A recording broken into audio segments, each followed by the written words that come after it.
Heavenly Father, పరలోకపు తండ్రి, we need your word, Lord. మాకు మీ వాక్యం అవసరమైనది ప్రభువా. Thy word is powerful. మీ వాక్యము శక్తి కలిగినది. It is two-edged sword. అది రెండంచులు గల ఖడ్గము. It is a hammer ప్రభువా, అది సుత్తె వంటిది. that can break our hearts. అది మా హృదయాలను సైతము బద్దలు చేయగలదు. You speak to these dear people, Lord. ఈ నీ ప్రియులతో మీరే మాట్లాడండి Let the ప్రభువా. power of God hover upon this place. నీ యొక్క శక్తి ఈ స్థలంలో పని చేయనివ్వండి. In Jesus' holy name I pray. యేసు పరిశుద్ధ నామమున ప్రార్థిస్తున్నాను తండ్రి. Amen. Amen. God wants to bless us and He wants to be a blessing to others. దేవుడు మనల్ని ఆశీర్వదించాలనుకుంటున్నాడు. అదే రీతిగా ఇతరులకు మనల్ని దీవెనకరంగా మార్చాలనుకుంటున్నాడు. He stands before you ఆయన మీ ఎదుట నించొని ఉన్నాడు. and He knows your heart condition.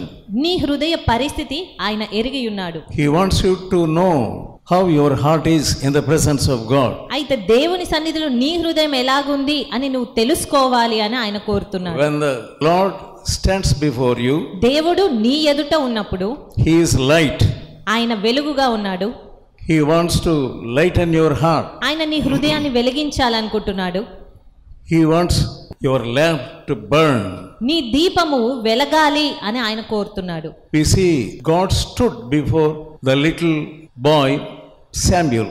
మనము బాలుడైన సమూయేలు ఎదుట దేవుడు ప్రత్యక్షమవుటను మనం చూసాము. He was standing before Samuel. సమూయేలు ముందర దేవుడు నిలిచి ఉన్నాడు. He was revealing himself. తన్ను తాను సమూయేలుకి కనపరుచుకున్నాడు. So today also he is standing before you. మరి ఈ దినము కూడా దేవుడు నీ ఎదుట నిలిచి ఉన్నాడు. Let's turn to the first Samuel 3rd chapter. మొదటి సమూయేలు 3వ అధ్యాయం ఒకసారి చూద్దాం. And verse 1. మొదటి వచనము. God called Samuel by his name. Samuel, Samuel. దేవుడు సమూయేలును పేరు పెట్టి పిలుస్తూ ఉన్నాడు. సమూయేలు, సమూయేలు అని. The little Samuel, he was ministering in the tabernacle before Eli. బాలుడైన సమూయేలు ఏలి ఎదుట యెహోవాకు పరిచర్య చేయుచున్నాడు. And the word of the Lord came before him. అప్పుడు దేవుని వాక్యము అతనికి ప్రత్యక్షమైంది. Anyway, this day he wants to speak to you. అయితే ఈ దినాన నీతో దేవుడు మాట్లాడాలనుకుంటున్నాడు. 10th verse. 10వ వచనము. The Lord came and stood. ఆ తర్వాత యెహోవా ప్రత్యక్షమై నిలిచి He revealed himself. ఆయన తన్ను తాను ప్రత్యక్షపరుచుకున్నాడు. Once the Lord visited a lady, the wife of a pastor. ఒక మారు దేవుడు కాపరి యొక్క భార్యను దర్శించాడు. In her sick bed. ఆమె మరణావస్థలో ఉన్నప్పుడు ఆమెను దర్శించాడు దేవుడు. So God was dealing with her. దేవుడు ఆమెను సంప్రదించాడు. If you want to be with me in heaven, నీవు నాతో పాటు పరలోకంలో ఉండాలనుకుంటే you have to confess your innermost sin, that is desire to commit sin. నీ హృదయము లోపల ఉన్నటువంటి పాపము ఎడల కోరికను నువ్వు ఒప్పుకో అని చెప్పారు. That desire you did not confess. ఆ కోరికను నువ్వు ఒప్పుకోలేదు. Many people, they have desire for sin. చాలా మంది పాపము ఎడల వాంఛ కలిగి ఉంటారు. They think they are okay because they are not committing sin. అయితే పాపము జరిగించట్లేదు గనక మేం పర్వాలేదు అనుకుంటారు. Do you have desire for sin? అయితే నీకు పాపము ఎడల ఏ కోరికైనా ఉన్నదా? You cannot go to heaven. అప్పుడు నీవు పరలోక రాజ్యం చేరలేవు. She was a wife of a pastor. ఆమె ఒక సంఘ కాపరికి భార్య. Many Christians are deceiving themselves చాలా మంది క్రైస్తవులు తమ్మును తాము మోసగించుకుంటున్నారు. with their religious activities. భక్తి కార్యక్రమాలను బట్టి వారు మోసపోతున్నారు. You are doing religious activities. అయితే నీవు భక్తి కార్యక్రమాలు చేస్తూ ఉన్నావు. Your parents may be doing some religious activities. నీ తల్లిదండ్రులు ఒకవేళ భక్తి పరులుగా పనులు చేస్తూ ఉండొచ్చు. But there is some hindrance in your heart. అయితే నీ హృదయంలో ఏదో ఆటంకం బండ ఉన్నది. So because of that, దాని కారణంగా your entrance to heaven is shut up. నీ పరలోక ప్రవేశము అనేది మూయబడి ఉన్నది. Isaiah 64th chapter యెషయా గ్రంథము 64వ అధ్యాయము and verse 6. 6వ వచనము. Our righteousness is like filthy rags. మన నీతి క్రియలన్నీ కూడా మురికి గుడ్డల వలె ఉన్నవి. You may wear fashionable dress. ఒకవేళ నీవు ఎంతో ఆడంబరమైన వస్త్రములు ధరించొచ్చు, or as a religious dress. లేదా భక్తిపరమైన వస్త్రధారణతో ఉండొచ్చు. Your father or mother may be religious. నీ తల్లి తండ్రి వారు భక్తిపరులై ఉండొచ్చు. That doesn't mean you can go to heaven. అయితే దాన్ని బట్టి నువ్వు పరలోక రాజ్యం వెళ్తావని You అర్థం have కాదు. allowed certain sins in your నీవు heart. నీ హృదయంలో కొన్ని పాపాలకు అనుమతి ఇచ్చావు. But you are closing your heart. అయితే నీ హృదయాన్ని మూసి ఉంచుతున్నావు. God wants you to open your heart. నీ హృదయం తెరవాలి అని దేవుడు కోరుతున్నాడు. The blood of Jesus can wash your heart. యేసు రక్తము మన హృదయాలను కడుగుతుంది. So you do not know that worldwide persecution is going to come. అయితే ప్రపంచ వ్యాప్తంగా రాబోతున్నటువంటి ఆ శ్రమ, హింస అనేది నీకు తెలియట్లేదు. By now you must be prepared to face martyrdom and persecution. ఈ సమయానికే హింసను, శ్రమను, హతసాక్షిగా మారడానికి ఎన్నో పరిస్థితులను నువ్వు ఎదుర్కోవాల్సి ఉంది. Martyrdom is coming soon. హతసాక్షిగా మారడము లేదా అహింస అనేది Many are undergoing martyrdom and persecution. చాలా మంది హింసింపబడుతున్నారు, చంపబడుతున్నారు. And scriptures are full of admonitions. అయితే లేఖనాలన్నీ కూడా ఎన్నో హెచ్చరికలను మనకిస్తున్నాయి. A lady who was responsible for saving of many women. ఒక స్త్రీ చాలా మంది స్త్రీలను రక్షణలోనికి నడిపించింది. The Lord said, you cannot come to heaven. Already she has gone to hell. అయితే ఆమె పరలోక రాజ్యంలో ప్రవేశించలేకపోయింది. ఆమె నరకంలోనికి వెళ్ళింది. Why? ఎందుకు? He had unforgiving spirit in her. ఆమె తన హృదయంలో క్షమించలేని ఆత్మను కలిగి ఉన్నది. Many of you are thinking that I am doing God's work. చాలా మంది మీరు దేవుని పని చేస్తున్నాం కదా అనుకుంటున్నారు. Don't you know that unforgiving spirit can hold you back from heaven? అయితే ఇతరులను క్షమించలేని తత్వం అనేది పరలోక రాజ్యంలో నిన్ను ప్రవేశించకుండా చేస్తుందన్న విషయం నీకు తెలియదా? What did Jesus say? యేసుక్రీస్తు ఏమని చెప్పారు? If you have anger in your heart, నీ హృదయంలో కోపం ఉంటే that is murder. అది నరహత్య. తన సహోదరుని చూచి వ్యర్థుడా అని చెప్పువాడు మహాసభకు లోనగును. అదే రీతిగా ద్రోహి అని చెప్పువాడు నరకాగ్నికి లోనగును. You are having anger against someone else. నీవు ఎవరి ఎడలనో కోపం కలిగి ఉన్నావు. You are not aware that you cannot go to heaven. అయితే నీవు పరలోక రాజ్యము ప్రవేశించనేరవు అన్న విషయం గ్రహించట్లేదు. Jesus said, యేసుక్రీస్తు చెప్పారు, first go to your brother. మొదటగా నీ సహోదరుని యొద్దకు వెళ్ళు. Leave your gift at the altar. నీ అర్పణను బలిపీఠం వద్ద విడిచిపెట్టు. Reconcile with him. అతనితో సమాధాన పడు మొదట. Without reconciling with that brother, సమాధాన పడకుండా ఆ వ్యక్తితో you come and offer your gifts. నీవు వచ్చి నీ అర్పణని ఇస్తావు. What is the use? అయితే ప్రయోజనం ఏముంది? Don't think God asks for your offerings. He is waiting for your offerings. దేవుడు నీవిచ్చే అర్పణల కొరకు వేచి ఉన్నాడు అన్నట్లుగా తలస్తున్నామా? No. ఎంత మాత్రం He wants కాదు. your heart. ఆయనకు నీ హృదయం కావాలి. You say, I am not committing any sin. నీవు అంటావు నేను ఏ పాపం చేయట్లేదు కదా. But with your cell phone, you are committing sin. అయితే నీ సెల్ ఫోన్ తో నువ్వు పాపం చేస్తున్నావు. Your feelings are different. నీ యొక్క భావాలన్నీ వ్యత్యాసంగా ఉన్నాయి. They are so bad. అవి ఎంతో చెడ్డవిగా ఉన్నాయి. There are many people in the Bible there who died happily. బైబిల్లో చూసినట్లయితే ఎంతో మంది సంతోషంగా చనిపోయిన వారిని All the చూడగలుగుతాం. disciples of Christ, they died. క్రీస్తు శిష్యులందరూ కూడా సంతోషంగా మరణించారు. Except one we don't know. కేవలం ఒకరు తప్ప. Revelation 7th chapter ప్రకటన గ్రంథము 7వ అధ్యాయము and 13th verse. 13వ వచనము. పెద్దలలో ఒకడు తెల్లని వస్త్రములు ధరించుకొని ఉన్న వీరెవరు, ఎక్కడ నుండి వచ్చిరని నన్ను అడిగెను. They were wearing the white robes. వారు తెల్లని వస్త్రములు ధరించారు. From where they have come? అయితే వారు ఎక్కడి నుండి వచ్చారు? And I said unto him, Sir, thou knowest.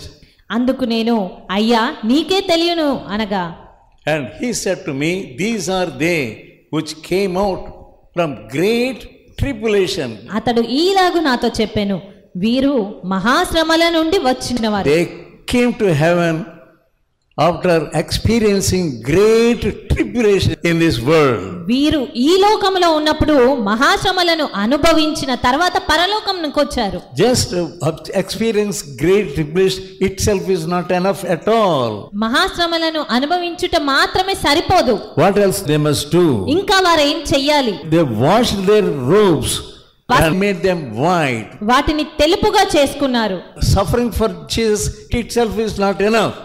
యేసును బట్టి శ్రమనొందడము మాత్రమే సరిపోదు. Don't think if you suffer for Christ you will go to heaven. క్రీస్తు కొరకు నేను ఇబ్బంది పడుతున్నాను గనక నేను పరలోక రాజ్యం వెళ్తాను అనుకోవద్దు. You may suffer 100 things in this world. నీవు ఈ లోకంలో 100 విషయాలు సహించుకోవచ్చు క్రీస్తు కొరకు. Great tribulation you can experience. లేదా మహాశ్రమను నువ్వు అనుభవించొచ్చు. With sin in your heart you can undergo all these tribulations and say I am suffering for Christ. అయితే పాపమును నీ హృదయంలో ఉంచుకొని నేను మహాశ్రమల గుండా క్రీస్తు కొరకు వెళ్ళాను కదా పరలోకం చేరుతాను అనుకోవద్దు. Look at Job. యోబును చూసినట్టయితే he also suffered. అతడు కూడా శ్రమనొందాడు. But finally what happened? అయితే చివరికి ఏం జరిగింది? He abhorred himself. అతడు తన్ను తాను అసహ్యించుకున్నాడు. You have to abhor your sin in your heart. నీ హృదయంలో ఉన్న పాపాన్ని నువ్వు అసహ్యించుకోవాలి. You are enjoying sin in your heart. కానీ నీ హృదయంలో పాపాన్ని బట్టి You are సంతోషిస్తున్నావు. thinking always about your sin. అన్ని వేళలా నీ పాపమును గురించి తలస్తూ ఉన్నావు. When the thought of sin comes into you, పాపపు తలంపు నీ హృదయంలోనికి వచ్చినంతనే you are with great joy. నీవు ఎంతో సంతోషంతో ఉంటున్నావు. Even 1000 types of tribulation, even if you suffer, ఒకవేళ 1000 మహాశ్రమలను నువ్వు అనుభవించినా కూడా if you don't have white robes, నీకు తెల్లని వస్త్రములు లేకపోతే you will suddenly do not go into heaven. నీవు నిశ్చయంగా పరలోక రాజ్యంలో ప్రవేశించవు. Because you are loving sin. ఎందుకంటే నువ్వు పాపాన్ని You are ప్రేమిస్తున్నావు loving కనుక. sleep. నీవు నిద్రను ప్రేమిస్తున్నావు. You are not able to get up 4 o'clock. నీవు 4 గంటలకే లేవలేకపోతున్నావు. You are a sluggard. నీవు సోమరిపోతువు. You don't have any light of God. దేవుని వెలుగు నీకెంత మాత్రం లేదు. You are not able to pray. నీవు లేచి You ప్రార్థించలేకపోతున్నావు. are a lazy person. నీవు సోమరి వ్యక్తివి. You cannot go to heaven on an easy chair. పడక కుర్చీలో కూర్చొని పరలోకం వెళ్తాను అనుకోవద్దు. Don't love comfort at all. సుఖాన్ని ఎంత మాత్రం ప్రేమించొద్దు. You will become lazy person. అలా అయితే సోమరి వ్యక్తిగా అవుతావు. Go to ants and learn lessons from ant. చీమల యొద్దకు వెళ్ళి పాఠాలు నేర్చుకో. The ants will teach you how to live. ఆ చీమలు నువ్వు ఎలా జీవించాలని నేర్పిస్తాయి. And they wash their lives in the blood of Jesus and got white robes for them. మరి వీరు మహాశ్రమల నుంచి వచ్చిన వారు గొర్రెపిల్ల రక్తములో తమ వస్త్రములను ఉదుక్కొని వాటిని తెలుపు చేసుకున్నారు. And let's also read Revelation 6th chapter. అదే రీతిగా ప్రకటన గ్రంథం 6వ అధ్యాయం చూద్దాము. 9th verse. 9వ వచనము. ఆయన 5వ ముద్రను విప్పినప్పుడు దేవుని వాక్యము నిమిత్తము తాము ఇచ్చిన సాక్ష్యము నిమిత్తము వధింపబడిన వారి ఆత్మలను బలిపీఠము క్రింద చూచితిని. There are many martyrs that were underwent tribulation and washed their robes. మరి ఎందరో ఆత్మలు వారి జీవితాల్లో మహాశ్రమలను అనుభవించి గొర్రెపిల్ల రక్తంలో వారి వస్త్రములను ఉదుక్కున్నారు. Those souls were under the altar. వధింపబడిన వారి And ఆత్మలు what are they crying? బలిపీఠం క్రింద ఉండి వారు ఏమని You మొరపెడుతున్నారు? must read the word of God properly. They were slain for the word of God and for the testimony. వారు తామిచ్చిన సాక్ష్యము నిమిత్తము వధింపబడిన వారుగా ఉన్నారు. How they were slain? అయితే వారు ఏ రీతిగా వధింపబడ్డారు? For the word of God. దేవుని వాక్యము నిమిత్తం వధింపబడ్డారు. Word of God is most important thing in your life. దేవుని వాక్యం అనేది నీ జీవితంలో You are ప్రాముఖ్యమైనది. not reading the word of God. కానీ నీవు దేవుని వాక్యం చదవడం You లేదు. are not meditating the word of God. వాక్యం ధ్యానించడం లేదు. You are not meditating the word of God in the middle of the night. అర్ధరాత్రి సమయాల్లో వాక్యాన్ని You ధ్యానించట్లేదు. have become the disciple of the devil. నీవు అపవాదికి దూతగా పరిచారకుడుగా మారావు. Thinking yourself as you are a Christian. కానీ క్రైస్తవుడనే అని తలస్తూనే If you ఉన్నావు. don't know the word of God, read the word of God, pray, you cannot be a Christian. నీవు దేవుని వాక్యాన్ని చదవకుండా ధ్యానించకుండా ప్రార్థించకుండా క్రైస్తవుడుగా You ఉండనేవు. are just a pretender. కేవలం నటిస్తున్నావంటే. You are a hypocrite. నీవు వేషధారివి. You cannot be under this list. ఈ లిస్టులో నీవు ఉండలేవు. There were many martyrs in the world. ఈ లోకంలో ఎంతో మంది హతసాక్షులుగా మారారు. And first in the Old Testament also we read a group of children, they were died at the time of Pharaoh. పాత నిబంధనలో కూడా ఫరో సమయంలో ఎంతో మంది చిన్న పిల్లలు చనిపోవడం అనేది మనం చూస్తాము. Pharaoh said, what did he say? ఫరో ఏమని చెప్పాడు? Every male child born he shall cast into the river. ఇశ్రాయేలీలకు హెబ్రీలకు జన్మించిన ప్రతి మగ శిశువు నదిలో పారవేయబడాలి, చంపబడాలి అని ఆజ్ఞాపించాడు. River Nile was there. అక్కడ నైలు నది ఉన్నది, full of crocodiles. ఆ నైలు నది మొసళ్ళ చేత నింపబడి ఉంటుంది. They were eaten by the crocodiles. ఆ చిన్న బిడ్డలు మొసళ్ళ ద్వారా all the children ఆ చిన్న బిడ్డలందరూ కూడా, that is one group. అప్పుడు చంపబడ్డ వారందరూ కూడా అదొక హతసాక్షుల సమూహము. For the sake of Moses, మోషే నిమిత్తము చంపబడ్డారు. he was a deliverer at that time. అతడు మోషే ఆ సమయంలో విమోచకుడుగా ఉన్నాడు. Moshe should bring out all the people from Egypt. ఇశ్రాయేలు ప్రజలందరినీ ఐగుప్తు నుంచి మోషే తీసుకురావాలి బయటికి. For that work martyrs were needed. ఆ కార్యము జరుగుట కొరకు హతసాక్షులుగా మారవలసిన పరిస్థితి ఉన్నది. There was a real deliverer at the time of King Herod. When he came into this earth, ఆయన ఈ లోకంలోనికి నిజమైన విమోచకుడు వచ్చినప్పుడు, at that time wise man came to Herod. జ్ఞానులు వచ్చారు. And where is that? హేరోదు యొద్దకు. Where is that was born the king of the Jews? యూదులకు రాజుగా పుట్టినవాడు ఎక్కడా అని వచ్చి అడిగారు జ్ఞానులు. At that time, ఆ సమయంలో the Herod ordered all the children to be killed. హేరోదు ఆ ప్రాంతంలో జన్మించిన ప్రతి మగ బిడ్డను చంపాలి అని ఆజ్ఞాపించాడు. All the children in Bethlehem and around surrounding places. Bethlehem మరియు ఆ చుట్టుపక్కల ప్రాంతాల్లో ఉన్న బిడ్డలను చంపాలి అని. Only when they were martyred, వారు హతసాక్షులుగా మారితేనే, before he went to cross, విమోచకుడు మరి ఆయన శిలువ మరణం పొందక మునుపు he had to himself undergo crucifixion. ఆయన తనకు తానే నిజంగా ఆ శ్రమలన్నిటి గుండా వెళ్ళవలసిన పరిస్థితి. Two types of martyrs. రెండు రకాలైనటువంటి హతసాక్షులు ఉంటారు. And these are all now under the altar of God in heaven. అయితే వీరందరూ కూడా పరలోక రాజ్యంలో బలిపీఠము క్రింద ఉన్నవారుగా ఉన్నారు. Revelation 6th chapter. ప్రకటన గ్రంథము 6వ అధ్యాయము and verse 10. 10వ వచనం. What are they crying?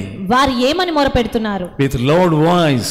బిగ్గరగా తమ స్వరములతో వారు, నాథ సత్యస్వరూపి పరిశుద్ధుడా, ఎందాక తీర్పు తీర్చకయు మా రక్తము నిమిత్తం భూనివాసులకు ప్రతిదండన చేయకయు ఉండు అని బిగ్గరగా కేకలు వేశారు. You don't want your children to die. నీ బిడ్డలు చనిపోవటం నీకు ఇష్టం లేదు. To die for Christ. క్రీస్తు కొరకు చనిపోవడం. You are always giving kisses and kisses and kisses. అన్ని వేళలా వారిని ముద్దాడుతూనే ఉంటావు. You are a foolish woman. నీవు అవివేక స్త్రీవి. You are a foolish man. నీవు అవివేకుడవు. You are unnecessarily physically loving your children. అనవసరంగా భౌతికంగా మాత్రమే నీ పిల్లల్ని నువ్వు ప్రేమిస్తున్నావు. Loving your children is not sin at all. నీ పిల్లల్ని ప్రేమించడము పాపమేం కాదు కానీ, but bring them up in the fear of God and also to be martyred for Christ. వారిని దేవుని భయములో పెంచి దేవుని కొరకు హతసాక్షులుగా చేయడానికి పెంచు. A pastor was always preaching and preaching that we must be martyrs for God. We must go to Africa and do God's work there because they don't know Jesus and so on. ఒక pastor గారు తరచుగా ఆయన సంఘములో మనము క్రీస్తు కొరకు హతసాక్షులుగా మారాలి, Africa ప్రాంతానికి వెళ్ళాలి, అక్కడ దేవుని వాక్యం తెలియని వారు ఉన్నారు కనుక వెళ్ళాలి అని తరచుగా బోధిస్తూ ఉండేవారు. One fine morning their own daughter came to him. ఒక ఉదయకాల సమయాన్నే తన స్వంత కుమార్తె అతని యొద్దకు వచ్చింది. Daddy, God wants me to go to Africa. Daddy, నన్ను దేవుడు ఆఫ్రికా వెళ్ళమన్నారు అని చెప్పి. అయ్యో మై గాడ్. అయ్యో నా కుమార్తె. There are man-eaters there. అక్కడ మనుషులను తినివేసే వాళ్ళు ఉంటారు. There will be lions and tigers. అక్కడ సింహాలు పులులు ఉంటాయి. And that girl said. అప్పుడు ఆ చిన్న బిడ్డ చెప్పింది తన కుమార్తె, why are you making others to pray for Africa and why are you praying for Africa and why are you preaching like this?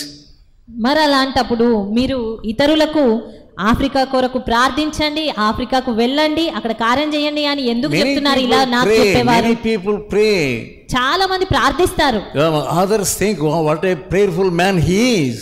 ఇతరులు అనుకుంటారు ఎంత ప్రార్థనా పరుడు ఈ వ్యక్తి, but nothing actually in practical. కానీ నిజంగా వారి జీవితాల్లో అనుభవపూర్వకంగా ఏమీ ఉండవు. They don't have any sacrifice in their lives. వారి జీవితాల్లో ఏ త్యాగం ఉండదు. They will not teach their children they must die for Jesus. క్రీస్తు కొరకు మీరు చనిపోవాలని వారి పిల్లలకు నేర్పరు. They always think my girl must become an IAS officer. అన్ని వేళలా నా కుమార్తె ఒక IAS ఆఫీసర్ కావాలి, My girl must become an engineer. నా కుమార్తె ఇంజనీర్ కావాలి, My son must become a big man. నా కుమారుడు ఎంతో గొప్పవాడు కావాలి. They don't tell their children that you must be martyred. అంతేగాని పిల్లలారా మీరు క్రీస్తు కొరకు హతసాక్షులు అవ్వాలి అని చెప్పరు. Jesus proved himself what is love. ప్రేమ అనగా యేసుక్రీస్తు ఎలాగా నిరూపించారు. Loving people must undergoing the crucifixion for them. ప్రజల కొరకు తన్ను తాను అప్పజెప్పుకొనుటను బట్టి శ్రమనొందుటను బట్టి He gave his life voluntarily. ఆయన తనకు తాను ప్రాణమును పెట్టాడు. What about Isaiah?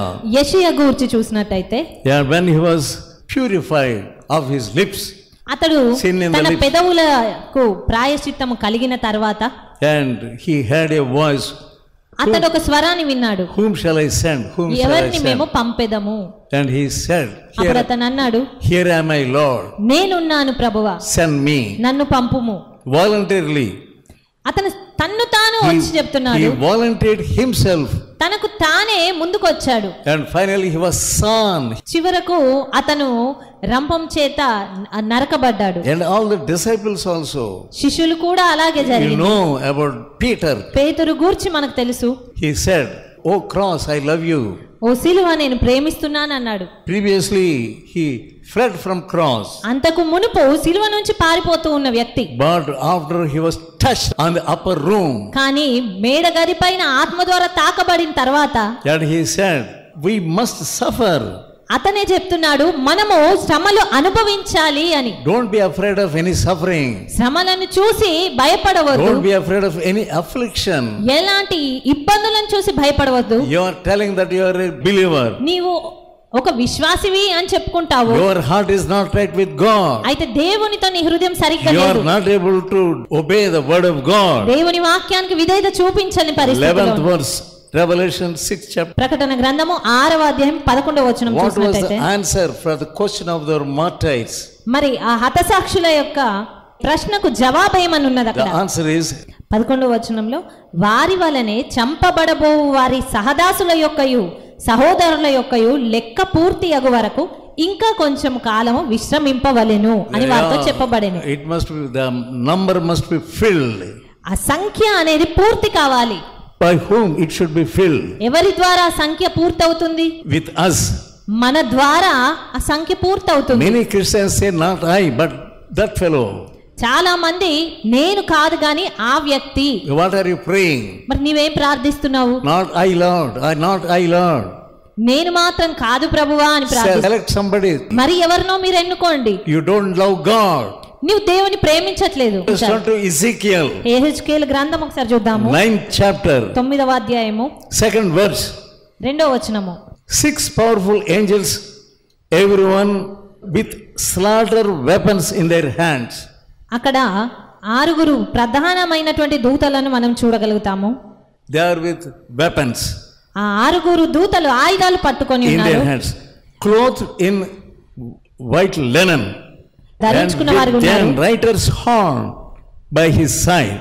నడుముకు అవిసెనార బట్ట ధరించుకొని నడుమునకు లేఖకుని సిరాబుడ్డి కట్టుకొని ఉండెను. 4th verse. 4వ వచనము. The Lord said, go through the midst of the city Jerusalem. ఆ దూతలతో దేవుడు చెప్తూ ఉన్నాడు, Set him- యెరూషలేమును ఆ పట్టణంలో ప్రవేశించి చుట్టూ తిరగండి. And set a mark on the forehead of that they cry for all the abominations that be done in the midst. అదే రీతిగా దానిలో జరిగిన హేయ కృత్యములను గూర్చి మూల్గులీడుచు ప్రలాపించుచున్న వారి లలాటముల గురుతు వేయుమని వారికి ఆజ్ఞాపించెను. Yeah, we must have that group. మరి ఆ సమూహము మనం కలిగి ఉండాలి. Those who cry for the sins of the world. లోకములో జరుగుతున్న హేయ కృత్యాలు పాపముల గూర్చి విలపించే వారి For సమూహం all కావాలి. the abominations that was done in the midst of Jerusalem. యెరూషలేము మధ్యలో జరిగిన హేయ కృత్యముల గూర్చి విలపించేవారు. Are you mourning for the people of this village or other towns. మరి ఈ గ్రామంలోని వారి గురించి ఇతర పట్టణస్థుల గురించి నీవు విలపించే వ్యక్తిగా ఉంటున్నావా? You set a time for that. దాని కొరకు ఒక సమయాన్ని కేటాయించుకో. And that you will be marked. అందును బట్టి నీవు గుర్తు వేయబడతావు. But will there be mark on your forehead? మరి నీ నుదుటి పైన ఈ గుర్తుందా? 6th verse. 6వ వచనము. అందరూ నశించునట్లు ఎవ్వరిని విడిచిపెట్టక పెద్దవారిని చిన్నవారిని కన్యకలను పిల్లలను స్త్రీలను చంపవలెను గాని. Yeah, you have to slay them, those who don't have this mark. అయితే ఆ గుర్తు ఎవరికి ఉండునో వారిని ముట్టకూడదు అనున్నది. నీకు ఈ గుర్తు లేకపోతే చంపబడతావు. You must raise up such people. నీవు అలాంటి వారిని తయారు చేయగలగాలి. This church must raise up such people. ఈ సంఘం అనేది అలాంటి వ్యక్తులను లేవనెత్తగలగాలి. Praying for the sins of the nations with tears. దేశము యొక్క పాపము గురించి కన్నీటితో ప్రార్థించే వారి. Every nation should come before God. ప్రతి దేశము దేవుని ఎదుటకు వచ్చి నించోవాలి. For judgment. తీర్పు కొరకు నించోవాలి. What judgment you will get? మరి ఏ తీర్పు నువ్వు పొందుకోబోతున్నావు? 1 Peter 4th chapter. మొదటి పేతురు 4వ అధ్యాయము and verse 17. 17వ వచనము. తీర్పు దేవుని ఇంటి యొద్ద ఆరంభమగు కాలము వచ్చి ఉన్నది. Yeah, it has already come. That time has come. ఆ తీర్పు తీర్చబోయే కాలము ఆల్రెడీ వచ్చింది. The judgment will start from the church. అయితే అది మన యొద్దనే ఆరంభమవుతుంది. Will you stand? మరి అప్పుడు నించోగలుగుతావా? Repent deeply. లోతుగా పశ్చాత్తాపడు. God wants you to make a group of martyrs and pray for the whole world. మరి దేవుడు నిన్ను హతసాక్షుల గ్రూప్ తయారు చేసి ఈ లోకమంతటి కొరకు ప్రార్థించే వ్యక్తిగా ఎంతో మందిని సిద్ధపరచాలని కోరుతున్నాడు. Let us pray.